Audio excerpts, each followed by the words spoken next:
पिछली बैठक तो भगोरिया पर्व को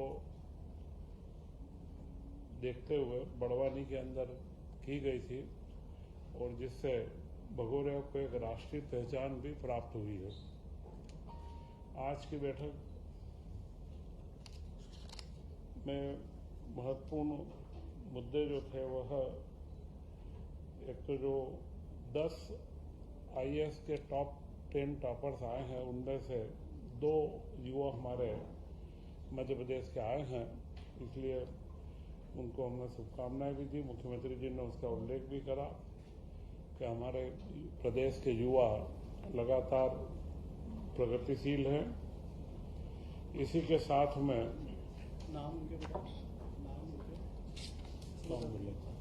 नाम आपको प्रेसमेंट में दे देंगे, दोनों सचिव के नाम। इसी के साथ में इस बार गेहूं उपार्जन में जो 2585 रुपए का केंद्र का मिनिमम समर्थन मूल्य था, उसमें मध्य प्रदेश सरकार ने पहली बार 40 रुपए का बोनस जोड़ करके और उसे 2625 रुपए में खरीदी करने का निर्णय लिया है। यह कदम जो हमारे घोषणा पत्र में 2700 रुपए का कदम है, उसमें यह क्रमबद्ध बढ़ने की शुरुआत हुई है और इसी के साथ में उड़द के ऊपर 600 रुपए प्रति क्विंटल की दर से बोनस देने का भी निश्चय किया गया है। कृषि वर्ष को इस बार मनाना भी है। कृषि से संबंधित सारे साल भर के कार्यक्रम तैयार हो रहे हैं और जिसमें विभिन्न क्षेत्रीय स्तर पर भी खेती को बढ़ावा मिले, वह पूरे प्रदेश के अंदर नई उन्नत तकनीक के साथ में खेती बढ़े, इन सब के बारे में लगातार योजनाएं बन रही है। परंतु जो हमारा मुख्य ध्येय है कि किसानों को उनकी उपज का पूरा मूल्य मिले और उसी के अंदर पूर्व में भी भावांतर योजना सफलतापूर्वक मध्य प्रदेश में जो लागू की गई है, इस बार गेहूं उपार्जन का भी पूर्णतया जो भाव वृद्धि करके हमने दिया है। इसी के साथ एक महत्वपूर्ण विषय था स्वामित्व योजना का, जिसमें 46 लाख परिवारों को चिन्हित किया गया जिनके पास में कोई अपने स्वामित्व के दस्तावेज नहीं है। उनके चिन्हांकन के पश्चात राज्य सरकार ने निर्णय करा कि उनका जो रजिस्ट्री जो करवाई जाएगी उसका स्टाम्प शुल्क माफ किया जाएगा। तो 3000 करोड़ के करीब का उसका भार राज्य सरकार पर आ रहा है, परंतु निःशुल्क वे रजिस्ट्रियां करवा करके राज्य सरकार अब उसका प्रारंभ करने जा रही है कि उन 46 लाख लोगों को उनके स्वामित्व के दस्तावेज प्राप्त होना चालू हो जाए। और इस संदर्भ में ही पिछले दिनों एक और महत्वपूर्ण घटना हुई है, जिसमें पचमढ़ी को जर्मनी के द्वारा ग्रीन डेस्टिनेशन के रूप में सर्टिफाइड किया गया है। तो यह मध्य प्रदेश के लिए उपलब्धि है और पचमढ़ी के विकास के लिए वहाँ के साडा प्लान को और इनको हम पूर्व में ही हम आगे बढ़ा चुके हैं। तो भविष्य के अंदर जो हमारा वन क्षेत्र है और उसी के साथ में पचमढ़ी एक ग्रीन डेस्टिनेशन के रूप में पर्यटन का बड़ा केंद्र बन पाएगा, इसके बारे में हम लोगों ने चिंतन किया है। और आज करीब करीब 7 विभागों की विभिन्न योजनाओं को निरंतरता की, जो 2026 से लेकर के उनको 31 तक का आगे करना था, उनकी निरंतरता बढ़ाई गई है। उसमें करीब करीब 33,240 करोड़ रुपए की मंजूरी 5 साल के लिए दी गई है। ये 7 विभाग की योजनाएं पूर्व में स्वीकृत भी है। इसमें मुख्य रूप से जो योजनाएं हैं इनको कंटिन्यूटी दी गई है। ऊर्जा विभाग की आरडीएसएस योजना है, उसी के साथ में इनके जो राशि है आरडीएसएस की जो राशि के राज्य द्वारा दी गई है उसे अंश पूंजी के रूप में परिवर्तित भी किया जाएगा। इन योजनाओं में महत्वपूर्ण योजना है कि निःशक्त व्यक्तियों को प्रोफेशनल टैक्स वृत्ति कर से पूर्व में छूट दी गई थी, उसे अभी वापस से अगले 5 वर्ष के लिए कंटिन्यूटी दी गई है। और बाकी वित्त विभाग की पब्लिक फंडिंग की जो छोटी योजनाएं हैं, वेतन भत्ते, वो सारे उनके बारे में आगे करा गया है। इसी के साथ में मध्य प्रदेश ग्रामीण संरचना सड़क विकास अधिनियम के अंदर जो राशि खनिज अधिभार की एकत्र होती है, उस राशि को अंतरण करके उसका उपयोग करने के लिए और उसकी जो इस योजना है उसकी निरंतरता दी गई है। पंचायत ग्रामीण विकास के तहत परिसंपत्तियों के संधारण के लिए और मरम्मत और योजनाओं की निरंतरता दी गई। साथ इस तरीके की सभी योजनाओं में पंचायत ग्रामीण के 7 योजनाएं हैं। पोषण शक्ति,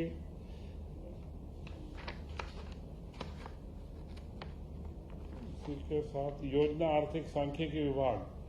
के अंदर नीति आयोग के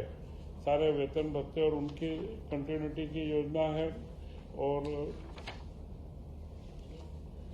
जनजाति कार्य में पोस्ट मैट्रिक छात्रावास और उनकी जो योजना चालू है उसकी निरंतरता 610 करोड़ रुपए टोटल 33,000 करोड़ की है। उसकी सूची आपको उपलब्ध अभी करवा दी जाएगी। और अनुसूचित जाति अन्वेषण संस्था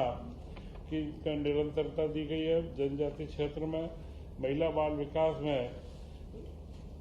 जो नोराड स्टाफ डैम आदिवासी महिलाओं का आर्थिक सशक्तिकरण, तेजस्वी ग्रामीण महिला सशक्तिकरण, इन समस्त योजनाओं की निरंतरता आगे दी गई है। महिला एवं बाल कल्याण संचालनालय, बाल अधिकार संरक्षण आयोग और राज्य महिला आयोग, इनके अंदर जो बजट की राशि है उसकी स्वीकृति दी गई है। और सूक्ष्म, लघु तथा मध्यम विभाग का तीनों कार्य जो मुख्य निवेश संवर्धन की जो सहायता दी जाती है उसकी योजना को 26 से 31 तक तथा स्टार्टअप की योजना को 2026 से 31 तक वो विभाग के जिला व रीजनल कार्यालयों को निरंतरता के लिए इसमें आगे बढ़ाया गया है। 10,000 करोड़ के करीब इसमें सब्सिडी का प्रावधान है और स्टार्टअप में 600 करोड़ के करीब खर्च का प्रावधान दिया गया है।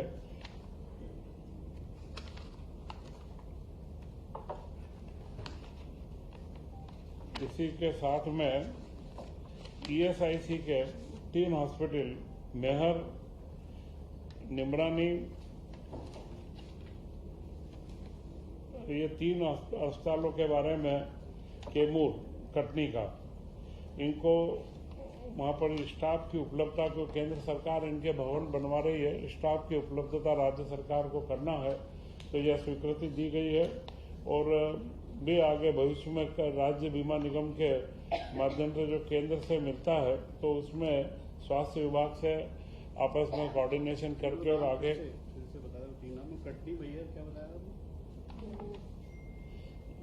मेहर, कैमूर तथा निमरानी,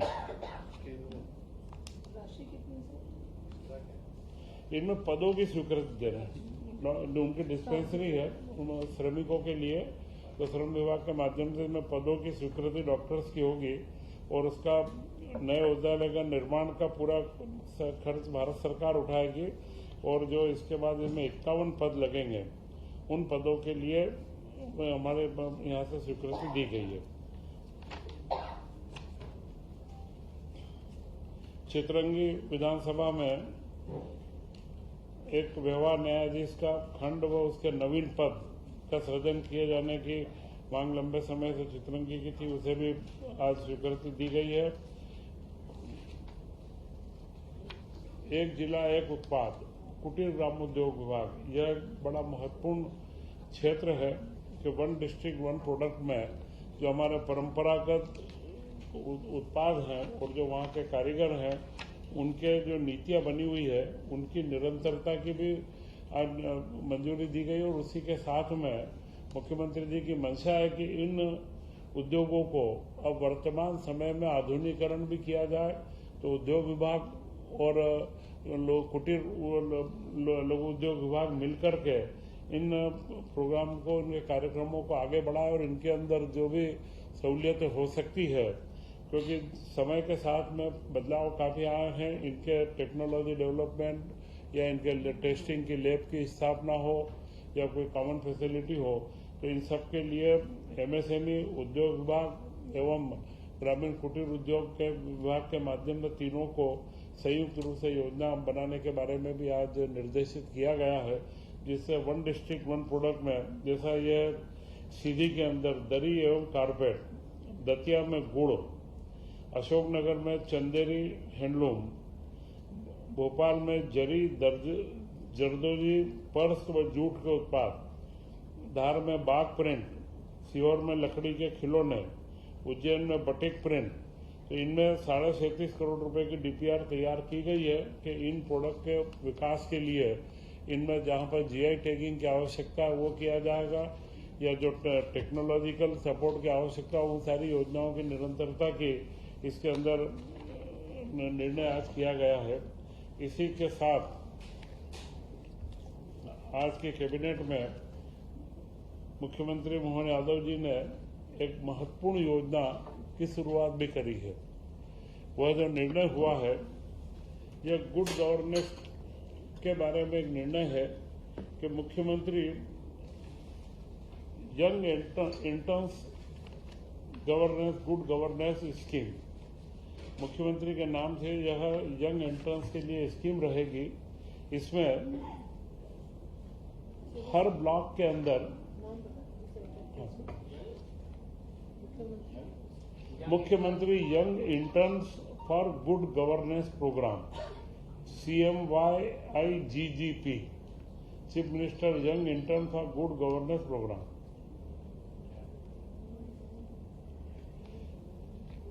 इसमें भोपाल में मॉनिटरिंग का पूरा रहेगा, जो अटल बिहारी सुशासन संस्थान है उसके माध्यम से इसको संचालन किया जाएगा, और हर ब्लॉक में मध्य प्रदेश के 15 युवाओं को इसमें चयन किया जाएगा और 1 साल के लिए उन्हें रखा जाएगा, और 1 साल और 3 साल तक ये योजना की निरंतरता रहेगी। इसमें उन युवाओं के माध्यम से डिजिटाइजेशन के माध्यम से सारे आंकड़े एकत्र किए जाएंगे, वर्तमान योजनाओं के भी, और उसका असर क्या है, सामाजिक असर और जो इम्पैक्ट क्या है उसके बारे में स्टडी करने के लिए आंकड़े भी उपलब्ध होंगे। कौन सी शासन की योजनाओं में क्या दिक्कतें आ रही है वह फीडबैक भी मिलेगा। परंतु सबसे महत्वपूर्ण है, इसमें जो 15 युवा हम जोड़ेंगे वे स्थानीय युवा रहेंगे। उन क्षेत्र के जो युवा हैं जिलों के, उन्हीं युवाओं को इसके अंदर जोड़ेंगे। उससे उन युवाओं के अंदर नई तकनीक व गवर्नेंस के बारे में जानकारी विकसित होगी, और उन युवाओं का चयन पारदर्शी तरीके से अटल बिहारी सुशासन संस्था की तरफ से किया जाएगा, और वे 1 वर्ष के लिए उन्हें अनुबंधित किया जाएगा। इसके बाद में 3 साल तक यह योजना चलेगी, तो यह 4,860 के करीब युवा पूरे मध्य प्रदेश के अंदर इंटर्न के रूप में काम करेंगे, और इनके माध्यम से शासन की योजनाओं का इम्प्लीमेशन भी और उनके बारे में फीडबैक भी क्या है उन सबको एकत्र करके, और यहाँ स्टेट लेवल पर उसका एक डैशबोर्ड बनाया जाएगा, पूरा एक पोर्टल बनेगा, और MPSCDC के माध्यम से उसकी पूरी रचना बना करके कि हर योजना का जो हमारे अंत्योदय की जो हम बात करते हैं कि हर योजना का लाभ अंतिम व्यक्ति को मिले, तो वह जो अंतिम व्यक्ति तक हमारी योजना पहुंच पा रही या नहीं उसका आकलन भी होगा, उसमें आने वाले व्यवधानों का निराकरण भी होगा। तो यह एक बड़ी महत्वपूर्ण योजना है कि किस तरीके से हम नए युवाओं की भागीदारी सुनिश्चित करें कि वे गवर्नेंस के साथ में इनकॉर्पोरेट हों और गवर्नेंस के बिंदुओं को भी समझें और गवर्नेंस के अंदर गुड गवर्नेंस में सहयोगी बने। तो यह एक महत्वपूर्ण योजना हमारे मुख्यमंत्री जी ने जो यहाँ से प्रारंभ करी है, मैं ऐसा मानता हूँ यह पूरे देश के लिए एक नया उदाहरण होगा, और जिससे हम मध्य प्रदेश में सुशासन की स्थापना की ओर हम आगे बढ़ेंगे। तो ये सारे जो बिंदु हैं ये आज के पेमेंट उनको मानदेय के रूप में 10,000 रुपया प्रति माह एक युवा को दिया जाएगा। ब्लॉक में 15, टोटल 4,865 युवा पूरे प्रदेश में लगेंगे। ये हर ब्लॉक के अंदर ये प्रदेश के पूरे हर ब्लॉक में 15 युवाओं को, स्थानीय युवाओं को इसमें जोड़ा जाएगा। उसके मापदंड किए जाएंगे, उनके पारदर्शितापूर्ण एक व्यवस्था बनाई जाएगी, उनके सिलेक्शन की, चयन प्रक्रिया की, और वे युवा गवर्नेंस को समझे और साथ में डिजिटल सिस्टम से फीडबैक देने के अंदर सक्षम हो, सर्वे के अंदर भी सक्षम हो, और शासकीय योजनाओं को जनता के बीच में अवेयरनेस प्रोग्राम चला करके वो आगे बढ़े। ये सारे कार्य उनसे करवाए जाएंगे और 3 साल तक बाद में एक साल के उनमें नियुक्ति की जाएगी। और जो यहाँ पे मॉनिटरिंग का जो सिस्टम रहेगा, ये अटल बिहारी सुशासन संस्थान में इसका सेंट्रल हब क्रिएट किया जाएगा और यहाँ से इसको मॉनिटर करके और इसका एक डैशबोर्ड क्रिएट होगा जो मुख्यमंत्री जी को सीधा और संबंधित विभागों को, जिनकी योजनाओं का मॉनिटरिंग चालू रहेगा, उन समस्त विभागों को रियल टाइम क्या स्थिति चल रही है फील्ड की, वह रोज की रोज तत्काल उनको जानकारियां भी मिलती रहेगी, या कोई तत्काल की आवश्यकता होगी तो उसको भी हम लोग फीडबैक देंगे, तो उन युवाओं के माध्यम से उसका फीडबैक तत्काल मिल जाए। यह एक बड़ी महत्वाकांक्षी योजना है। ये पूरा उसकी पारदर्शिता बता दीजिए, जिसका कोई बजट इसमें करीब 170 करोड़ के आसपास का 3 साल का टोटल 170 करोड़ का इसका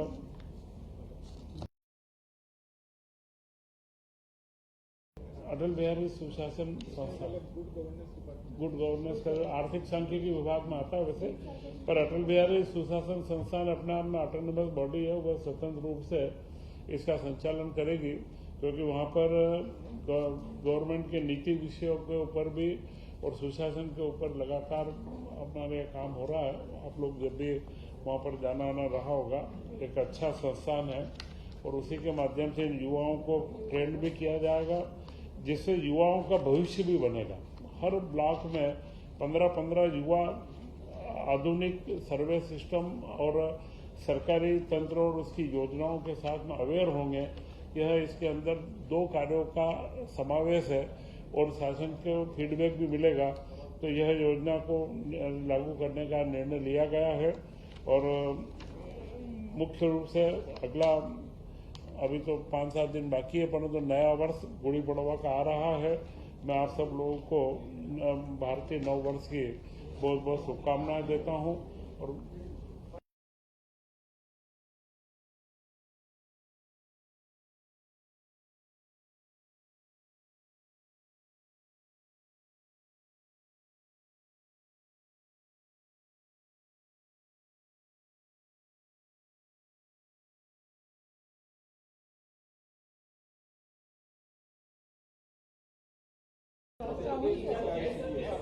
मध्य प्रदेश में कोई भी समस्या पूरे देश में नहीं है। भारत के पास में पूरा उत्पाद की सारी उपलब्धता है और यह कार्य मध्य प्रदेश के अंदर भी कहीं पर भी कोई भी जगह पर सारे पेट्रोलियम सिस्टम में हमारे स्टॉक बराबर से हैं मध्य प्रदेश में,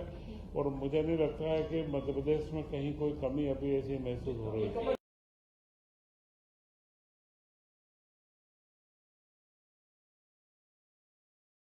केंद्र सरकार ने कल निर्णय लिया है,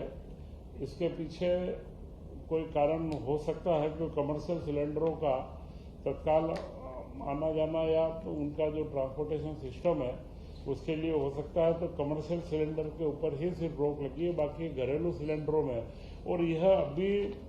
सिर्फ सावधान रहने के लिए कार्य किया गया है, क्योंकि यह युद्ध का कोई भी ऐसा निश्चित आकलन नहीं हो सकता है कि क्या रहेगा, हम लोग इसको कोई प्रिडिक्ट नहीं कर सकते हैं। तो सावधानी बरतना ये सबसे महत्वपूर्ण है, परंतु यह जरूर है कि अभी भारत के अंदर और हमारे प्रदेश के अंदर कोई ऐसी परिस्थिति नहीं है जिससे हमें कोई तकलीफ हो, और सारी चीजों पर हम सतत निगरानी कर रहे हैं और मध्य प्रदेश में भी सारी निगरानी का तंत्र बना हुआ है और उसका प्रशासनिक स्तर के ऊपर पूरी निगरानी की जा रही है कि जिससे भविष्य में भी युद्ध चाहे जितना भी चले, परंतु हमारे नागरिकों को कोई तकलीफ नहीं रहे, इसके बारे में हम लोग सजग हैं।